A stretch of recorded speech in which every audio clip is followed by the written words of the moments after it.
Hi, my name is Dan Seder, Managing Partner at Blue Chip Partners.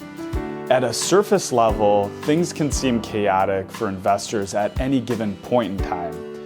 But when we zoom out and look at the big picture, trends would suggest that there are a number of compelling reasons investors should be bullish in the fourth quarter.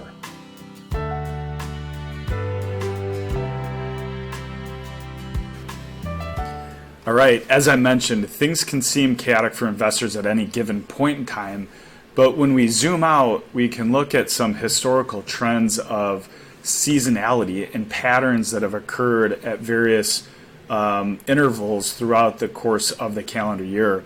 And so what you see on the screen here is a seasonality chart of the S&P 500 of performance over various calendar months or quarters. And so here's how the chart works. If you look at the first 3 months of the year, we can see that the S&P 500 from a seasonal perspective has been relatively flat. Some movements up and down, but on average over the last 20 years, the S&P 500 has finished the first quarter, call it on average up about 1%.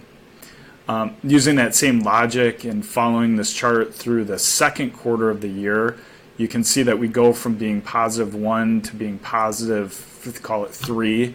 So we've gained 2% in the second calendar year quarter. On average, we gain another 2% in the third quarter, going from roughly 3% to positive 5%. So at the end of the first 9 months of the year, after the first 3 calendar quarters, on average, over the last 20 years, the S&P 500 has been up roughly 5%.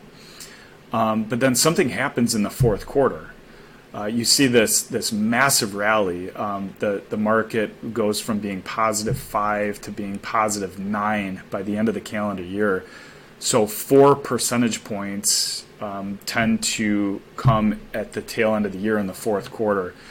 And so from a seasonal perspective, I think that's pretty powerful. And again, at any given point in time, there can be chaos in the headlines. It could be inflation readings or what the Fed is saying. It could be, geopolitical tensions overseas.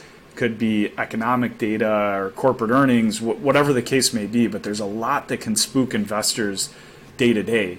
But when you step back and you look at patterns, and I'm not suggesting that this is the only data you look at. I think it's one tool in the toolbox. But when you look at the patterns that have occurred over the last 20 years, seasonality would argue that the fourth quarter is a great time for investors to be bullish.